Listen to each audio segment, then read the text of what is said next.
Ciao ragazzi, bienvenue à tous dans un nouveau numéro du podcast de la Beneamata. Asseyez-vous confortablement parce que c'est pas tous les jours qu'on est au deuxième meilleur endroit du monde après Giuseppe Meazza.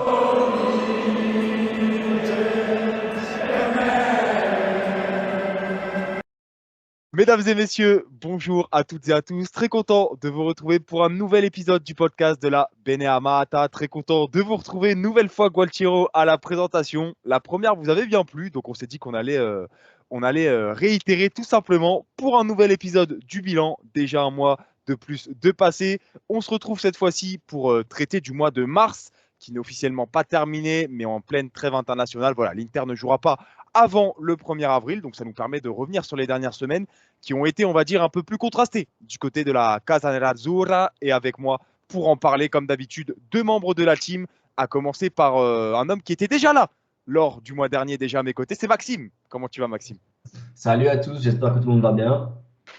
Écoute, c'est vrai qu'au niveau des supporters de l'Inter, on va pas se plaindre, mais il y a quand même des petits points négatifs sur lesquels on va revenir évidemment au cours de ce podcast. Pour t'accompagner, un homme qui ne va pas m'affronter en quiz aujourd'hui, pour son plus grand regret, il ne va peut-être pas gagner de points, c'est Antoine. Comment tu vas, Antoine? Bah, ça va et toi, et salut à tous.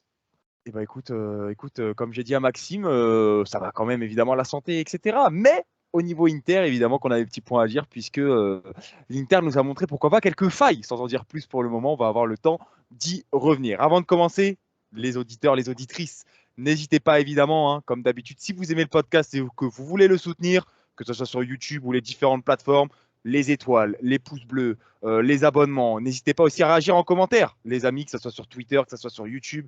Vraiment, exprimez-vous, tout simplement, qu'on puisse vous répondre et qu'on puisse échanger évidemment autour de notre passion qu'est l'Inter. Même si vous n'êtes pas supporter aussi, ça peut être intéressant d'avoir des avis extérieurs. Avant de vous donner la parole, les amis, comme d'habitude, vous savez, hein, le déroulé un petit peu des bilans. Toujours, on voit les tops, les flops, un petit bilan aussi de ce qu'on a vu sur ce mois-ci. Je vais évidemment revenir sur ce que l'Inter nous a présenté sur ce mois de mars 2024. Seulement 4 petits matchs, comme je vous l'ai dit, avec 2 semaines de trêve internationale. On a eu la victoire de l'Inter contre le Genoa, victoire 2-1. Victoire de l'Inter du côté de Bologne, 1-0. On est obligé de le rappeler malheureusement, juste après l'élimination en Ligue des Champions du côté du Wanda Metropolitano face à l'Atlético de Madrid après prolongation, après penalty.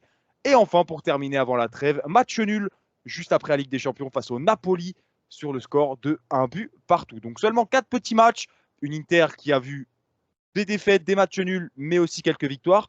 Donc un bilan un petit peu contrasté. Avant de vous demander vos tops et vos flops, les gars, vraiment en quelques mots, voire peut-être même 2-3 phrases, qu'est-ce que vous avez pensé finalement de ce mois de l'Inter? À commencer par toi, Antoine. Eh ben, c'est un mois qui, d'un certain point de vue, peut paraître un peu moins réjouissant. Mais d'un autre point de vue, il faut se dire que c'est la fin de la tempête, entre guillemets, parce que c'est une période dans laquelle on s'en sort, en tout cas en Serie A, avec, même si le contenu est peut-être moins présent, mais des résultats qui sont quand même très intéressants. Au jour d'aujourd'hui, on a 14 points, c'est ça, sur notre dauphin. Et bah, maintenant, je pense qu'on peut clairement dire que cette deuxième étoile se rapproche vraiment à très grands pas. Mais malheureusement, il y a aussi ce fameux match de Ligue des Champions qui nous barre, qui nous élimine assez tôt de cette Ligue des Champions. Et c'est quand même très frustrant à mes yeux parce que cette fin de saison peut paraître assez longue à venir, car on a notre très grande avance avec uniquement cette Serie A à jouer. C'est vrai qu'on a des réponses qui commencent un petit peu à voir le jour finalement avec ce mois de mars qui peut être un peu charnière, hein, puisque les 2 tiers de la saison approchent. Donc c'est vrai que les finalités peuvent commencer à être évoquées. Toi, Maxime, est-ce que tu rejoins Antoine? Est-ce que tu as des points à ajouter? Est-ce que tu n'es pas d'accord? N'hésite pas. Non, mais je pense que c'est un mois où techniquement on doit être content parce que bon, tu fais quand même des victoires en championnat, plus un match tout contenable, mais là enfin, c'est à part, plus la défaite en Ligue des Champions, donc ça fait un peu plus de mal, sachant on avait on a une grande avantage, enfin une grande avance sur le championnat, donc franchement la Ligue des Champions, bah, c'est dommage. Après, c'est pas l'objectif, donc par rapport à ça, il y a du regret, mais on va dire un peu de sang plus, quoi. Le réveil a piqué le lendemain de la défaite, mais aujourd'hui, je pense que pour la plupart, l'objectif, c'est d'aller chercher cette deuxième étoile. Après, niveau dans le jeu, je pense que bah, c'est ça qui a pêché un peu plus. c'est que tu gagnes 2-1 contre la Genoa, mais au niveau maîtrise du match, parce que bon, j'ai eu la chance d'aller voir donc Genoa, enfin Inter Genoa et Inter Naples, enfin, dans la maîtrise, bah, c'est pas ça. Tu vois bien que tu rates beaucoup trop d'actions, enfin, c'est beaucoup de déchets, beaucoup de passes ratées ou de contrôle des trucs, enfin, qu'on n'est pas habitué à avoir depuis le début de saison. Donc c'est normal d'avoir un coup de mou, c'est normal. La saison est longue, il y a énormément de matchs, donc faut pas s'alarmer. Ici, malheureusement, on a perdu des points, on a perdu, donc on aurait pu en avoir, enfin toujours 16 points d'avance. On en a perdu deux. C'est pas alarmant. Il faut juste être concentré pour aller chercher cette deuxième étoile, quoi. Parce que tout peut se passer dans le foot. On n'est pas à l'abri d'une mauvaise surprise. Bon, perdre une avance de 14 points, il faut le faire. Mais on n'est pas à l'abri. C'est vrai, comme tu dis, l'Inter, finalement, quand je vous écoute, les gars, et je suis plutôt d'accord avec vous, c'est du bon et du moins bon. J'ai envie de te dire, pour résumer en une phrase, dites-moi si vous me rejoignez, mais que l'Inter est finalement redescendu sur Terre avec ce mois-là. Sans Ah bon? être mauvaise, mais disons que voilà, l'Inter n'est pas une équipe d'extraterrestres. On a vu quand même qu'il y avait certaines limites qui étaient évoquées. Donc je pense qu'on peut un peu traduire tout simplement ce mois par cela, mais j'ai envie de te dire c'est aussi un peu rassurant de voir que l'Inter a encore beaucoup d'axes de progression sur lesquels elle doit travailler. Pour revenir un petit peu plus les gars sur les points de vue individuels, on a parlé un petit peu du collectif ici en revenant sur le mois en globalité. Comme d'habitude, vous le connaissez, les Cambia Top, les Scale Flop, mes amis Maxime et Antoine ont sélectionné pour vous chacun un top à ressortir de ce mois et un flop. On va quand même commencer par le positif comme d'habitude. Et cette fois-ci, je vais donner la parole à toi directement, Maxime, qui va reprendre le flambeau. Tu commences, tu ouvres le bal. Dis-nous tout simplement ton Cambia Top de ce mois de mars du côté de la Casa Inter. Forza Inter, andiamo! Alors, mon top, c'est Sommer, enfin, toujours aussi solide, malgré, il s'est pris un but contre le Naples, mais il ne peut pas faire grand-chose non plus. Contre la Genoa, c'est une frappe en dehors de la surface, où il est clairement surpris, mais sinon, toujours là, faire des arrêts importants. Donc, je pense que, par rapport à ça, je pense que c'est notre meilleur joueur du mois de mars, clairement. Même contre la TM, hein, il arrive encore à sortir des parades. Voilà, donc c'est triste, c'est dommage. Ouais, Yann Sommer qui a pris 3 buts en 4 matchs, hein, ce qui peut sembler un petit peu beaucoup par rapport aux standards, encore une fois, auxquels il nous a habitués depuis le début de saison. Mais finalement, c'est quand même un ratio plus qu'agréable et plus que louable. Hein, quand tu joues des équipes comme Bologna, comme l'Atlético de Madrid, comme le Napoli, qui ne sont pas des adversaires faciles notamment, sans oublier le Genoa, je pense que tu peux louer quand même les exploits entre guillemets du gardien suisse, qui d'ailleurs, à l'heure où on se parle, est blessé hein, avec la Nachi. Donc on va voir s'il va pouvoir enchaîner pour le mois d'avril. Et toi, Antoine, pour ton top, et d'ailleurs, n'hésite pas à rebondir également sur Yann Sommer. Yann Sommer, encore une fois, oui, la stat, il a pris un peu plus de buts que d'habitude, c'est vrai. Mais ses standards, c'était des standards d'extraterrestres, en fait, ça faut le dire. Donc, il a pris très peu de buts. Il a fait un super match, ça c'est vrai, contre les Colchoneros. Je suis d'accord avec toi. Mais mon top, je mettrai un joueur devant. C'est Bastoni. Parce que Bastoni nous a vraiment montré son importance à l'Inter sur ce mois-là. On l'a vu son côté passeur de Bastoni sur les 2 fois dans la saison. 2 fois où il a littéralement débordé et centré. C'est pas juste une déviation de la tête sur corner comme on peut s'attendre de la part d'un défenseur central. C'est des caviars en fait ces centres. Rematez-moi ses buts, que ce soit celui de Bissek. Et c'est pour qui qu'il a donné à Naples son caviar? Darmian. C'est Darmian. Voilà. C'est vraiment des caviars qu'il donne. Et en dehors de ces caviars, il est solide défensivement et très important sur les ressorties de balles. Ou Acerbi qui est gaucher aussi comme lui, mais qui n'est pas aussi technique, qui n'a pas cette qualité qu'un Bastoni balle au pied. C'est vraiment un joueur qui est essentiel à l'Inter parce qu'il n'a pas vraiment de doublure. Il y a eu Carlos Augusto, mais qui s'est blessé durant ce mois-ci, mais qui est censé déjà assurer la doublure de Di Marco. Mais vraiment, le mois de Bastoni m'a vraiment impressionné. Non, c'est vrai que, comme tu le dis, et pour moi, il s'est affirmé comme le leader de la défense. Même si on a eu l'occasion d'en discuter dernièrement, personnellement, je reste convaincu que la réussite de cette défense, c'est vraiment le contexte collectif.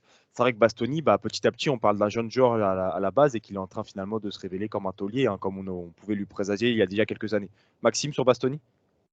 Non, Bastoni fait un très bon mois, quoi. Et je crois que c'était 2 assists ce mois-ci contre Bologne et donc contre Naples. Non, tu sens que pour l'animation offensive, bah, il fait énormément de bien. Après, au niveau solidité défensive, je dirais pas que c'est le meilleur de l'équipe, mais pour sa patte gauche, bah, il n'y a pas débat. Ah, c'est l'un des premiers joueurs offensifs, hein, c'est clair. Il joue quasiment en tant que piston, voire ailier quand tu vois son positionnement. Et ça, encore une fois, il faut rendre à Inzaghi ce qu'il a pu faire au niveau du travail avec les défenseurs excentrés, parce que Pavard aussi, de l'autre côté, on pourrait souligner son apport. On a parlé des tops, les gars. On va pas perdre plus de temps et on va directement passer au flop. Maxime était très pressé, donc je vais te redonner la parole. Il avait l'air très pressé de parler de son flop.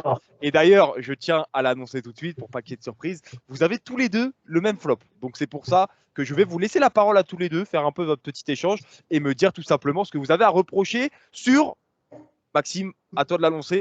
Forza Inter, andiamo! Alors, il a été buteur hier soir. Alors, bah, qu'on enregistre ce podcast, c'est notre bon vieux Nicolo Barella pour la simple et bonne raison, c'est qu'il rate beaucoup trop offensivement dans le sens des passes de, enfin, c'était des bêtes passes. Par exemple, je reprends simple, hein, c'est mon exemple de Inter Napoli, le contre à la 45e plus 1, donc on était en additionnel, on était en additionnel. Tu as le contre, soit tu la mets en l'air pour Di Marco, soit tu avances un peu, tu la mets après à Thuram devant lui. Et puis tu es en supériorité numérique et c'est quasi sûr que tu marques. Et il fait un choix, une passe molle à rater entre, je crois que c'est entre Jesus et Raspadori, mais je suis pas sûr par rapport à ça au niveau du placement défensif de Naples. Enfin bref. Même, c'est donc ça qui me chagrine un peu. C'est peut-être un manque de concentration, donc je sais pas. Ou alors c'est un truc qui m'exaspère, c'est qu'il est vice-capitaine. Contre l'ATM, il l'a fait beaucoup. T'as une paire de balles, le mec il râle, il se repositionne pas, et on a failli se prendre des buts comme ça. J'ai une action en tête comme ça, moi. Et c'est On pas se mange un gros contre-attaque, il râle, il reste dans le camp adverse. Et ça, c'est un truc que ça fait longtemps qu'on a pu faire, qui faisait énormément à ses débuts. Et dans un match comme ça, où on se fait éliminer par l'Atlético de Madrid en Champions League, c'est agaçant et c'est pas un comportement d'un vice-capitaine. Mais je crois que c'est la frappe de Depay en plus, hein, qui termine sur le poteau en plus. Où il Oui, arrête de jouer. ça termine en poteau ou en vraiment une frappe à côté où on se dit ouf. Donc ouais, non, c'est peut-être un manque de rigueur, de concentration, je sais pas. Mais par rapport à ça, il doit vraiment se remettre en jambe. Et c'est pas le seul de l'équipe, hein, dans ce mois-ci qui rate des belles actions, qui rate des trucs. Mais pour moi, c'est un des cas les plus graves. Surtout quand tu es vice-capitaine. Et niveau comportement, voilà. Et c'est aussi qu'on connaît la qualité que le joueur a de base. On parle pas du remplaçant, enfin, non, on parle vraiment d'un titulaire en force. C'est entre guillemets une des stars de l'équipe pour tous ceux qui ne supportent pas l'Inter. Tu leur parles de l'Inter, ils vont te dire Lautaro Martinez et Barella. Non, mais moi je suis d'accord parce que vraiment, moi ce qui me. Enfin, je reviens toujours sur le Internat, mais le contre.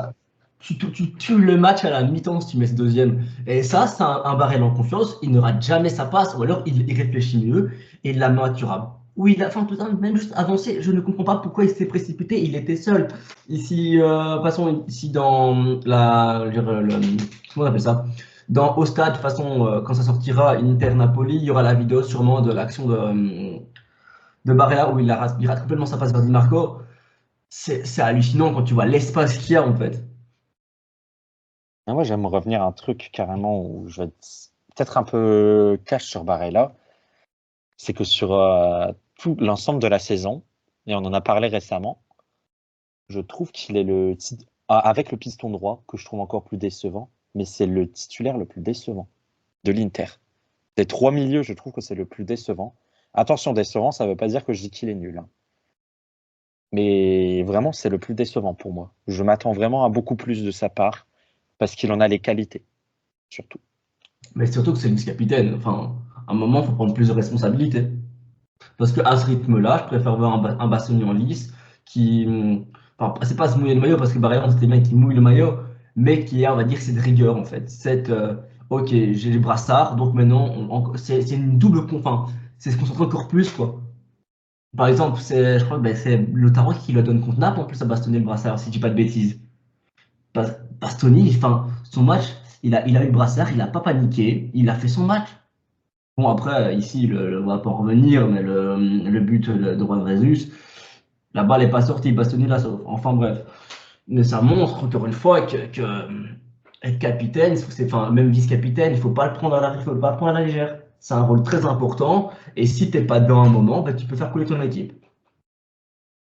Ouais, moi, franchement, les gars, pour mettre mon petit grain de sel dans le débat, je vous rejoins. Je vous rejoins sur le fait que Barella ait été décevant et je pense que Antoine, tu as trouvé le bon mot parce que, voilà, encore une fois, les mots ont un sens. Évidemment que Barella ressort quand même comme un très bon joueur de l'Inter, hein, l'un des meilleurs. Quand tu demandes de toute façon aux non-supporters de l'Inter, ils vont te sortir Barella en premier au milieu de terrain parce que c'est un joueur enfin, très soyeux, entre guillemets, d'une élégance assez rare, notamment dans le football moderne. Après, là où je vous rejoins justement, c'est que pour un joueur de cette trempe-là, on sait très bien de quoi il est capable. On ne peut être que déçu, quoi. On reste sur notre fin. On reste sur notre fin avec ce Barella-là, d'autant plus quand il a un petit peu ces troubles du comportement, si je peux appeler ça comme ça, qui sont assez agaçants. Moi, ce que j'ai en tête, je ne sais pas si c'était sur le mois de mars, c'est la simulation qu'il fait sur le côté gauche qui lui a valu, ou du moins, ce qu'il a entraîné lui-même à venir s'expliquer en zone mixte à Bologne. Je crois que c'est contre Gênes, hein, où il fait la simulation sur le côté gauche, non? Où il y a penalty? Bah, il n'y a pas penalty justement. Si. Ah, il y a penalty? Je sais plus. C'est Et contre contre le Genoa, on a un C'est contre le penalty Genoa, qui mais je fait crois qu'il n'y a pas. assez... Je sais pas s'il y a penalty sur ce. Un Si, je sais penalty plus. qui a fait un grand débat parce que Oui, beaucoup c'est de ça. monde à Barella. Parce qu'il est revenu après le match à Bologne. C'est ça, le match à Bologne. Odelara, il est revenu à la télévision s'expliquer sur ce geste en s'excusant un petit peu de son. C'est pas une simulation, mais disons du fait qu'il. L'excès. Bah, L'excès, exactement, l'excès, c'est ça, c'est le mot que je cherchais. Merci. pour, on va dire, l'accuser ou autre, enfin, c'est pas pour le défendre.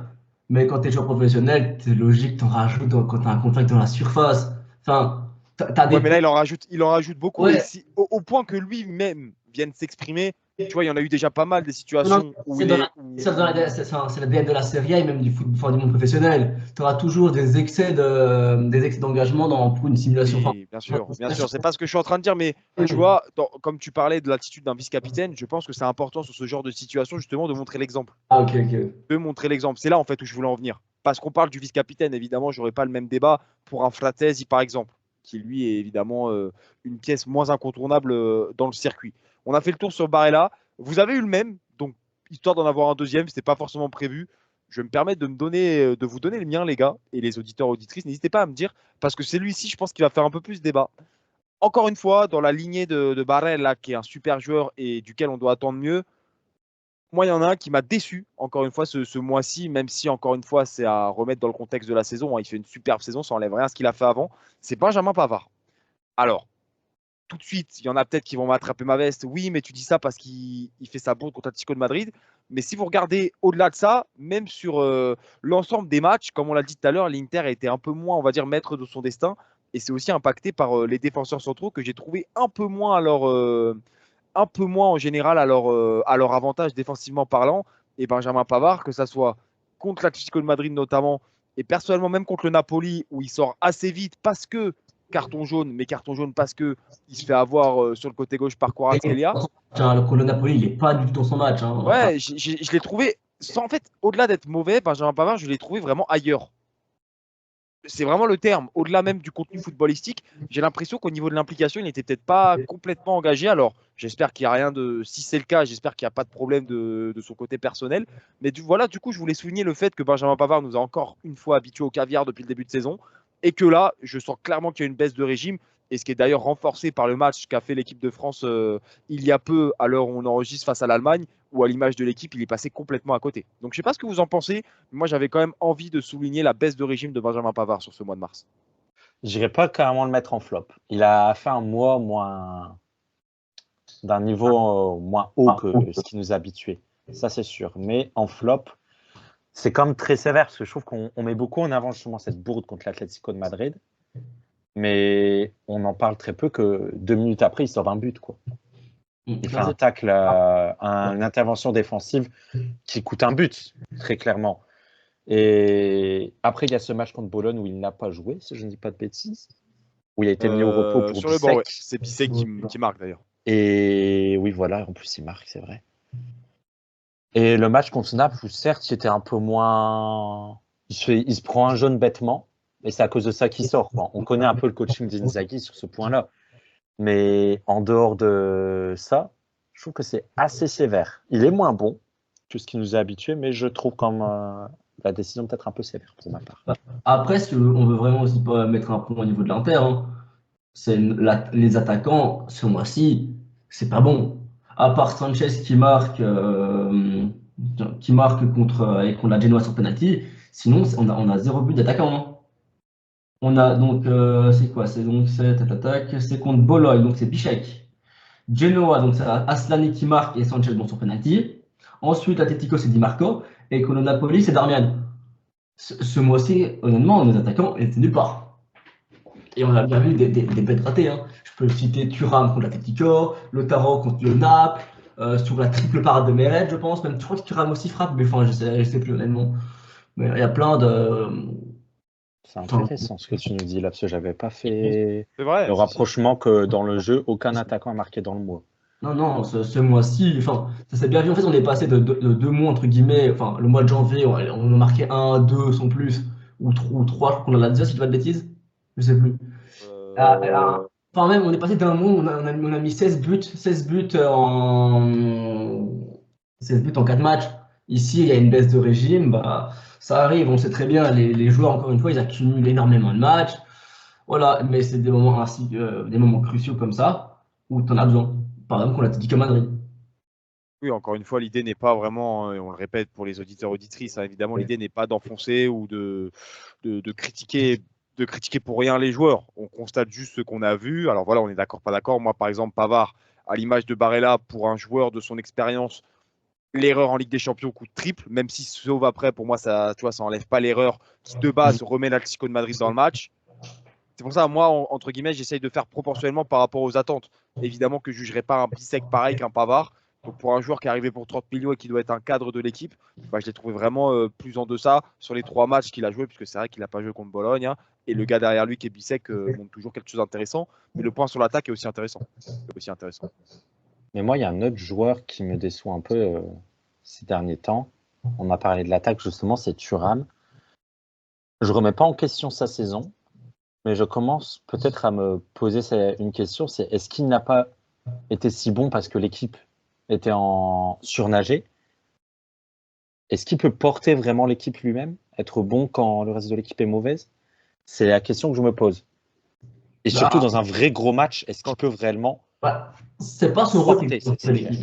Pour c'est pas vraiment son rôle. Après, tu as bien vu, il nous sauve les 3 points contre la Roma, où il sera un but et sous. Je crois que c'est doublé aussi contre la Roma au retour. Donc il marque quand même dans les gros matchs. Donc par rapport à ça. Ouais, mais ce que je veux dire, c'est pas qu'il marque pas dans les gros matchs. Ce que je veux dire, c'est que contre la Roma, il marque. On voit qu'on avait du mal à marquer, mais l'équipe jouait bien. C'est pas Thuram qui va te mettre un but quand tu es en difficulté. Antoine, là-dessus, ce qu'il ne faut pas oublier, c'est que Marcus Thuram n'est pas un neuf pur. Hein. Marcus Thuram, c'est un joueur de collectif. C'est un joueur de collectif. Alors, je suis d'accord, c'est vrai qu'on aurait pu mentionner Marcus Thuram qui a un coup de moins bien.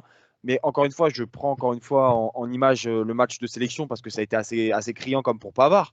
Mais quand tu vois Marcus Thuram qui est tout seul en pointe, complètement esselé de ses coéquipiers, c'est très compliqué. C'est très, très compliqué. Donc, c'est un joueur qui a besoin aussi d'être mis dans les meilleures dispositions et qui a besoin d'avoir du mouvement et du monde autour de lui pour exister. Parce que quand tu vois son nombre de passes décisives aussi, ça montre que si les autres ne tournent pas, lui ne tourne pas non plus. Tu vois. Donc, il est un peu dépendant, on va dire, de son collectif. Et à partir de là, comme l'Inter tourne moins bien cette saison, enfin, ce mois-ci, pardon, non, cette saison, on ne va pas abuser, hein, mais ce mois-ci, comme l'Inter tourne moins bien, forcément, Marcus Thuram, ses performances, on voit qu'elles sont directement impactées. C'est comme ça que je le vois, en tout cas. Moi, j'attends de le voir vraiment en tant que porter vraiment l'équipe. Vous venez de me dire que c'est vrai que c'est pas à lui de le faire, mais réellement avoir ce rôle où tu te dis Thuram numéro 1 absolu dans un vrai gros match. Après, si tu pas un match où l'Inter a roulé sur son adversaire, a gagné dans la difficulté, mais un vrai gros match. Un game changer, quoi. Voilà. Par exemple, ici, il devait terminer, il devait nous donner la victoire contre l'Atletico. Il devait le mettre, hein, mais vu comment. Parce que c'est notre seul big adversaire, entre guillemets, européen qu'on a joué cette saison. Et le résultat, il a été mauvais, en fait. Enfin, comme beaucoup de joueurs de l'Inter, hein. Attention, je ne dis pas que c'est le seul. On va se mentir, en Ligue des Champions, on a aussi un problème de définition énorme. Hein. C'est ce qu'on avait, c'est le problème qu'on avait en Serie A à l'époque. C'est qu'on ratait beaucoup. Et là, en Ligue des Champions, il faut passer ce cap absolument. Hein. Ça fait des années depuis qu'on est revenu en Ligue des Champions et que le nombre d'actions qu'on rate, c'est habituel, quoi. Mais il faut travailler là-dessus. Vous avez bien raison, les gars. Bon, on a un peu divagué sur d'autres points faibles entre guillemets, ce qui montre voilà que le mois de l'Inter n'est pas forcément c'est pas le plus beau mois qu'on ait vu cette saison, peut-être même le pire hein, finalement qu'on peut dire. Même si encore une fois dire pire ne veut pas dire catastrophique, mais factuellement par rapport aux autres, bah on est un peu en deçà par rapport à ce que les Nerazzurri nous ont proposé depuis maintenant le mois d'août. Ça fait déjà pas mal de temps et c'est presque déjà la fin de saison, j'ai envie de te dire. Donc on va profiter des derniers mois qui vont nous rester. Le bilan du mois de mars terminé. On ne se quitte pas tout de suite, mesdames et messieurs, puisqu'on termine comme d'habitude avec le traditionnel quiz de la race de la team Beneamata. Comme d'habitude, nos deux invités ici présents, Maxime et Antoine, vont s'affronter pour tenter de décrocher un petit point dans la course et tout simplement essayer de me mettre une nouvelle distance supplémentaire dans la course à la race, puisque je le rappelle, j'ai pas envie de parler de mon bilan parce que je suis présentateur et on va pas parler des choses qui fâchent, les amis. On va rester sur Maxime et sur Antoine. Maxime, 1 victoire pour 4 participations. Antoine, 2 victoires pour 2 participations. Donc Antoine, tu peux garder l'un des meilleurs ratios, si ce n'est finalement le meilleur ratio de la race avec Walid qu'on salue. Donc j'espère les gars que vous êtes chauds parce qu'il y a des belles petites questions qui nous ont été concoctées par Karim. Est-ce que vous êtes prêts? Siete pronti ragazzi? Si on est prêt. Oui. Vous êtes prêts? Alors, comme d'habitude, pour les auditeurs auditrices, n'hésitez pas aussi à jouer le jeu, à répondre dans les commentaires en avance avant de connaître les réponses. C'est toujours les mêmes thèmes de questions avec, par exemple, les petites questions calcul, les petites questions qui suis-je, les petites morts subites. Vous avez l'habitude. Vraiment, il n'y a pas de nouveauté. Évidemment que les questions sont-elles exclusives. On part tout de suite avec la première question sur 5 qui va être tout simplement une question entre guillemets au plus rapide. Il va falloir évidemment réfléchir, mais vous pouvez me donner des réponses dès que vous en avez, les amis. Je vais vous demander, pour commencer, une question simple. Vous devez me trouver un joueur avec la question que je vais vous poser, tout simplement. Elle arrive. Ou pas? Est-ce qu'on peut te couper? Ou alors, Ah non, c'est pas un qui suis-je là. C'est vraiment, je te pose une question et il va falloir trouver la bonne réponse. Tu vas voir. Vous allez comprendre. J'ai mal introduit la question, j'avoue. Veuillez m'excuser, vous allez voir, c'est plus simple. Ça va être plus simple avec la question. Concentrez-vous, les gars, parce qu'elle est. Alors, elle n'est pas dure, mais il faut réfléchir. Ok. Je veux que vous me donniez la 3e meilleure vente d'un joueur sud-américain dans l'histoire de l'Inter. La 3e, donc sur le podium, quoi. Pas le premier, pas le deuxième, la 3e meilleure vente d'un Sudam qui part de l'Inter. R9. Non, vous pouvez y aller. Hein. Crespo. Hernan Crespo. Bon, bah écoute, Maxime a bien répondu. C'est un Hernan Crespo qui part pour un montant de 26 millions. Mais pour un petit point supplémentaire, est-ce que vous pourriez me dire, attention messieurs, je fais durer un petit peu le suspense, un point de plus, est-ce que vous pouvez me donner tout simplement, ça va aller très très vite, vers quel club il part? Chelsea, non? J'ai pas entendu. Chelsea. T'as pas entendu? J'avais demandé le club vers lequel il partait. Vers lequel il partait, bon, Maxime a été bon. Et puis il a vite vite dégoté le pistolet et ça lui fait 2 petits points pour cette première question. Voilà, le petit point bonus, je trouvais intéressant pour tester un peu votre capacité à répondre rapidement. Et Maxime l'a fait avec brio. 2-0 déjà pour Maxime, mais attention Antoine, ne t'inquiète pas, tout reste encore ouvert. Il reste 4 questions. Ne t'inquiète pas, tout est encore faisable. Deuxième question avec un petit calcul. Petit calcul de maths. Ça fait toujours plaisir, les amis. Je vous laisserai le temps. Je répéterai évidemment la question. Ne vous inquiétez pas, vous pouvez procéder. Je veux, c'est une addition, le nombre de clean sheets de Yann Sommer cette saison en Serie A, plus le nombre de clean sheets de Samir Handanovic lors de la saison 2018-2019 en Serie A. 34. Plus. Attends, j'ai pas fini. Il en manque 2. Attends, il en manque une ligne. Et la dernière, le nombre de clean sheets de Handanovic contre l'Inter dans toute sa carrière. 34. Donc, je répète pour les abonnés avant que vous me donniez vos réponses. Je veux le nombre de clean sheets de Yann Sommer cette saison en Serie A, plus le nombre de clean sheets d'Handanovic en Serie A lors de la saison 2018-2019, plus le nombre de clean sheets d'Handanovic contre l'Inter dans toute sa carrière. Donc, 34. Confondues. 34. Donc, Antoine, vous l'avez entendu, il a déjà sa réponse depuis la nuit des temps, 34. Antoine nous dit 34, c'est clair, c'est net, c'est précis. Et de l'autre côté, Maxime, si tu veux prendre le temps, non, maintenant qu'il a répondu, il faudrait que tu nous répondes. Non, mais donc on est bien d'accord, c'est l'année de Sommer ici en Serie A, Handanovic en 2019 en Serie A, on est d'accord. C'est ça. Tout. C'est que des additions, j'ai pas raté un Que truc. des additions, c'est plus. Bah attends, c'est simple. Et je m'attends Sur plus, la je calculatrice. Non, Et d'ailleurs, Antoine, Antoine, sache que je sais pas si tu avais écouté, mais Maxime, lors du dernier bilan, justement, le calcul, il avait donné au pif et il avait eu tout bon. Voilà, Ouais. il avait fait au pif, il avait oublié une ligne et il avait eu tout bon. Donc, bon. C'est la passation. Je vais dire 55. Alors, on a 55 pour Maxime, 34 pour Antoine. On est bon? Ouais. Et ben Antoine, tu recolles à 2-1, puisque le résultat, c'était 36, les amis. 36. Antoine n'était pas loin. 17 clean sheets pour Yann Sommer cette saison en Serie A, plus 17 clean sheets d'Andanovic 2018-2019, ça fait 34. Et Andanovic a fait 2 clean sheets dans sa carrière face à l'Inter. 34 plus 2 égale 36. Oh, je suis trop con, j'ai mal compris. Mais le T'as calcul compris ne un se délire fait pas de toujours. multiplication pour avoir un 54, Ouais. toi. Le Non, mais calcul, en fait, j'ai fait tous les clean sheets d'Andanovic chez nous, en fait. C'est ça que j'ai bugué, en fait. Malheureusement pour toi, Maxime, je ne peux pas Non. t'aider à mieux comprendre la question. Non, c'est ma faute. C'est comme Konzaï. Le problème Écoute, ce qui est bien, c'est que tu permets d'entretenir un peu le suspense, puisque Antoine revient à 2-1. Et il reste encore 3 questions, donc tout reste ouvert, avec notamment, les gars, une petite mort subite qui va être assez sympathique. Je vous en dis pas plus. Je vous en dis pas plus. Troisième question, le traditionnel qui suis-je. Là, justement, Maxime, comme tu l'as dit tout à l'heure, vous pouvez me couper. Vous pouvez me couper dès que vous avez une potentielle réponse. Par contre, quand vous donnez une réponse, n'en redonnez pas une tout de suite. La main sera un peu à l'autre pour qu'il ait quelques secondes pour répondre, sinon ça peut être un brouhaha, pas possible. Ok? Donc soyez sûr de la seule réponse que vous pouvez donner pendant un petit temps imparti. Ok, on est parti? Donc je cherche évidemment un joueur qui a joué à l'Inter, les amis, et qui pour commencer est né le 16 février 1988 à Assise, dans la province de Perugia, de Pérouse, tout simplement. Il est formé dans les équipes de jeunes de Perugia. Lors de sa première saison, il joue pas moins de 24 matchs pour un but. Là, ça va commencer à devenir intéressant, puisqu'à l'été 2008, il signe au Genoa en Serie A. Milito. Ah non, mais non, je suis trop, mais non. Mota. Ce n'est pas Melito, ce n'est pas Mota. Ce n'est pas Mota, donc je continue. Je signe à l'été 2008 au Genoa en Serie A, qui, en accord avec son club formateur, me prête à Bari en Serie B. Il est peu utilisé dans la phase aller à Bari, et Conte l'utilisera avec plus de continuité lors de la phase retour. Toujours personne, je continue. Pinamonti. Non, ce n'est pas Pinamonti. Le 23 août 2009, il fait ses débuts dans l'élite face à l'Inter sur le score d'un but partout. Et le 18 octobre, face au Chievo, il inscrit son premier but dans l'élite du football italien. Victoire 2-1 pour Bari.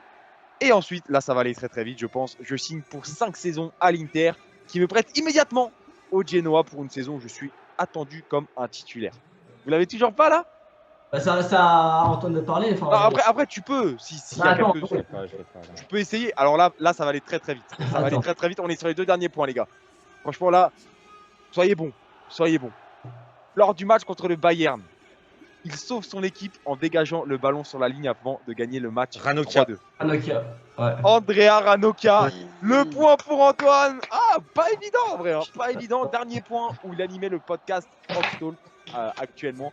Andrea Ranocchia, qui a été l'un des hommes de base pendant la bande Terrera. Je pensais que vous l'auriez eu avant.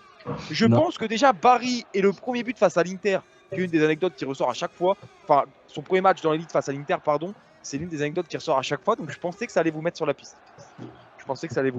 Mais bon, au moins on a eu du suspense. Ça permet, les gars, au bout de 3 questions, d'avoir un 2-2. Est-ce qu'on serait pas sur une belle opposition là, entre Maxime et entre Antoine? Ça fait plaisir. Avant-dernière question, la mort subite, comme je vous l'ai annoncé, un format un petit peu différent. Je vais tout vous expliquer, notamment pour les auditeurs et les auditrices, ne vous inquiétez pas. Alors, la mort subite, le concept, pardon, vous le connaissez, pardon. Décidément, j'ai du mal à parler en ce quiz-là. Mais voilà, vous connaissez le concept de la mort subite. Chacun donne une réponse jusqu'à que mort s'en suive, jusqu'à qu'il y en ait un qui n'ait pas de réponse dans un temps imparti. Là, le concept va être un tout petit peu différent, puisque d'habitude, on fait avec des compositions, les gars. Mais là, pour cette fois-ci, dans l'ordre décroissant, donc c'est-à-dire de l'année la plus proche jusqu'en 1990 pour être précis, je vais vous demander par saison le meilleur buteur de l'histoire, enfin le meilleur buteur de l'Inter par saison. C'est-à-dire, si je prends un exemple à part, par exemple, je te demande le Real Madrid, par exemple en 2024, tu me dis Vinicius. Si je te dis 2023, l'autre après doit répondre le meilleur buteur du Real Madrid sur la saison 2023, etc. Jusqu'en 1990, le premier qui ne répond pas a perdu. Enfin, sauf s'il n'a pas engagé, bref, vous avez compris. Vous avez Ok. compris, les gars? C'est assez Ouais, clair, c'est je me suis bien exprimé. C'est bon. J'espère que ce sera assez clair. Et là, on se laisse peut la partir parole, chacun son tour. On est bien d'accord. Ouais. On peut partir tout de suite. Alors, par contre, j'ai un petit problème, c'est que vous êtes à égalité. Alors, qui je fais commencer? Là, c'est assez dur. C'est assez dur. Eh ben, écoute, on va donner la parole à Maxime parce que Maxime a un ratio un peu plus faible en termes de quiz. Antoine, si tu me permets. Si tu me permets, comme ça, toi, tu dois être challengé. Venge-toi, Donc, c'est vas-y, l'occasion. venge-toi. Maxime, je commence par la saison 2023, qui est le meilleur buteur de l'histoire. Enfin, de l'histoire. Je sais pas pourquoi, mais en 2023, le meilleur buteur de l'Inter.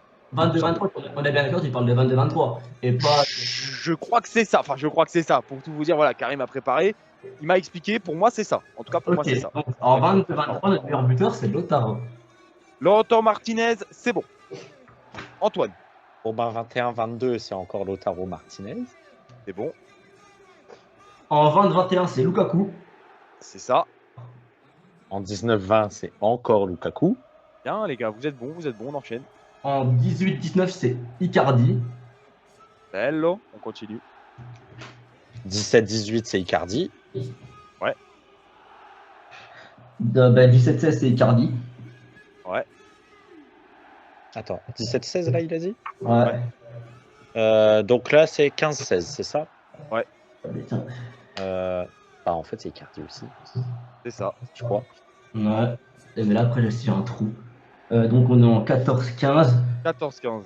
14-15, c'est Icardi aussi. C'est bon. 13-14, j'ai un petit doute. Mais je dirais Palacio. Bonne réponse. Putain, c'est chaud, hein. Rodrigo Palacio, 2013-2014. Avec Palacio, ça se Et fait bien. C'est quoi l'année? Alors là, là, on cherche 2012-2013. J'ai hésité entre deux joueurs. Je vais dire Palacio encore. Je suis pas sûr. Bien joué, Maxime. Bordel, vous êtes chaud. Vous me perdez limite là parce que je suis en train de me perdre dans les points. Donc là, normalement, on est en 2011-2012. 2011-2012 Ouais. Bah, je vais rendre hommage à Maxime et je vais dire Diego Milito, non? Bien joué, Antoine. Évidemment, le Principe Diego Alberto Milito. Donc, 2010-2011. bah, c'est Milito. Non. Elle est là, la première erreur. Non. L'erreur de Maxime, c'était Samuel Eto'o. Et pour l'anecdote, si je ne dis pas de bêtises, sur une saison, c'est le meilleur buteur de l'histoire de l'Inter. Je crois que l'anecdote est vraie, je l'ai déjà entendu, j'en ai déjà entendu parler. Si je dis pas de bêtises, ça vérifier. se joue entre lui et R9. Les auditeurs pourront nous confirmer ou pas, encore une fois, dans les commentaires, mais je crois que j'ai déjà entendu cette histoire-là quelque part. Mais en tout cas, Maxime fait la première erreur. Par contre, attention, Antoine, pour gagner les 2 points, tu dois finir. 2009-2010. 2009-2010, Ah, mais bon, putain, là, franchement, c'est un quoi ce cadeau. C'est un cadeau. Hein. C'est un Diego cadeau. Alberto Milito. Les 2 points pour Antoine. Et j'ai envie de te dire, même si on va évidemment faire la belle à la fin, c'est une victoire déjà d'Antoine sur ce quiz-là qui maintient son ratio. Putain. Il reste une question pour l'honneur quand même, puisque Maxime a laissé filer. Ouais. Du coup, Diego Milito en 2009-2010. Je peux vous faire les autres si vous voulez, rapidement, les gars. 2008-2009, Ibrahimovic. Zlatan pendant 2-3 Ibrahimovic saisons. pendant 3 ans jusqu'en 2006-2007. 2005-2006, Julio Cruz. Là, on rentre dans une belle époque du côté des Nerazzurri. Adriano, je vous fais la liste sans les années. Je vous fais la liste sans les années. Adriano, on a Vieri, Bobovieri pendant 4 ans. R9 pendant 2 ans. Yuri Djorkaeff en 1997. Assez étonnant de ma part de découvrir ça. Je le découvre honnêtement. Marco Branca en 1995-96. Heureusement qu'on n'est Ben pas allé loin. Sosa.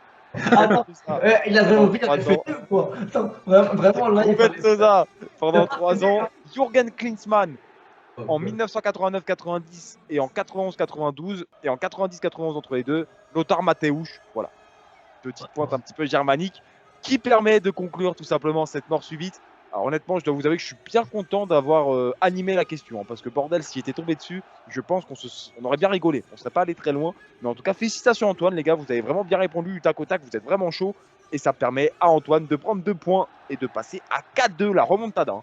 Du côté d'Antoine, Maxime qui a la grise mine, mais c'est aussi le jeu les amis, c'est aussi le charme du quiz et du jeu, c'est que tout simplement tout peut se passer encore dans ces quelques questions. Dernière question d'ailleurs les amis, et attention parce que je viens de voir que le Oujou compte pour 2 points. Et bah du coup, le match n'est pas fini, donc depuis tout à l'heure, j'ai un autre rien. Non, mais depuis quand le Oujou compte pour 2 points? Alors par contre, s'il y a 4-4, les gars, je tiens à vous le dire, je ne sais pas quoi faire.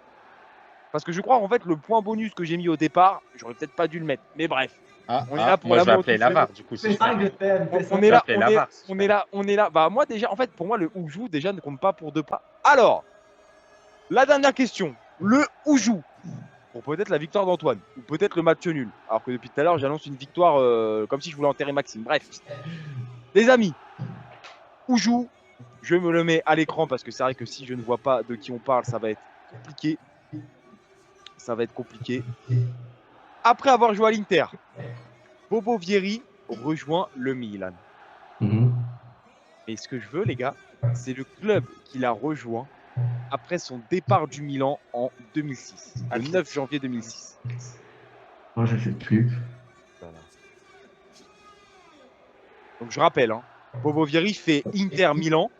Et puis, après Milan, il quitte les Rossoneri pour aller dans un club. Je veux celui-ci. C'était le 9 janvier 2006. je sais plus si c'est avant ou après, merde. J'ai un. Non, je sais pas. Attends. Euh, Je vais tenter un truc.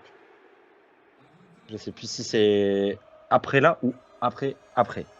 Tu vois, si c'est Après. peut-être juste après ou Il après. fait Inter, il va au Milan. Mais justement, et j'ai après, peur de il fait un- confondre. Je Ouais, sais plus si c'est c'est pas après après. Milan ou deux clubs après.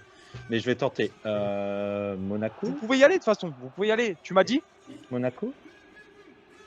ah, Quoi c'est- la remontada n'aura pas lieu à l'envers. Victoire d'Antoine qui Ouais, trouve c'est l'AS Monaco.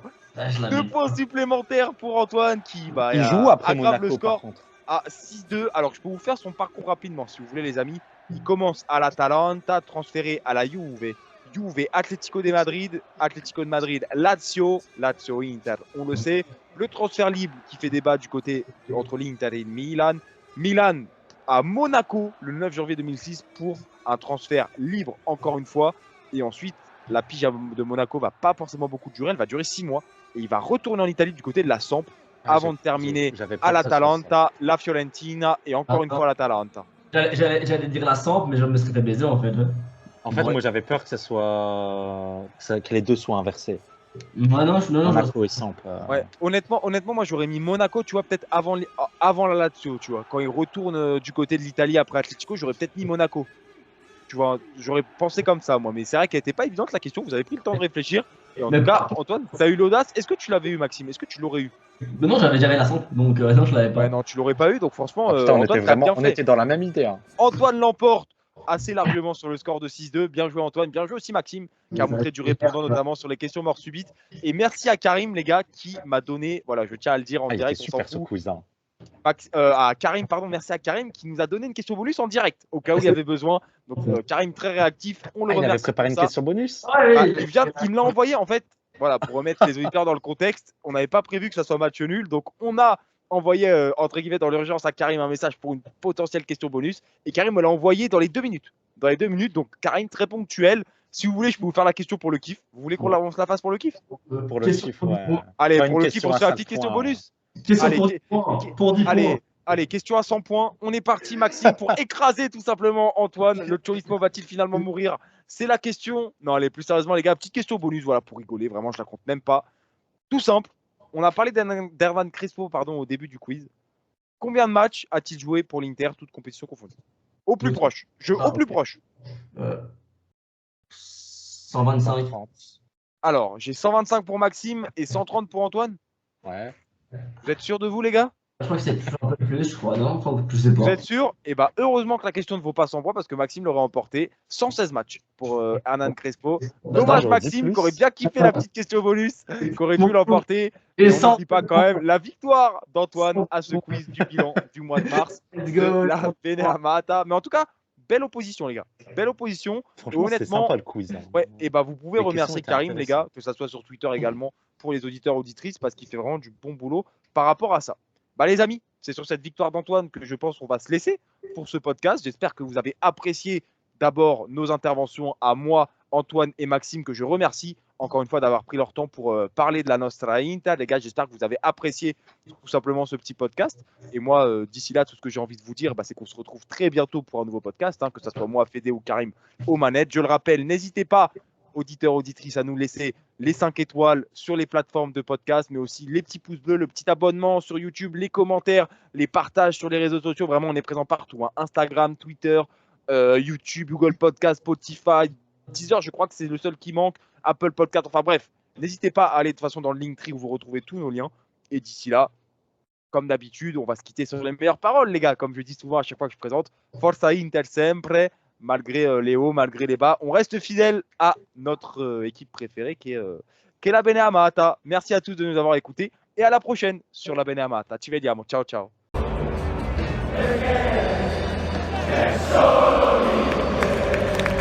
Merci à tous d'avoir suivi le podcast. N'oubliez pas de lâcher un like, de vous abonner et on se retrouve très prochainement pour un prochain podcast. Ciao tutti!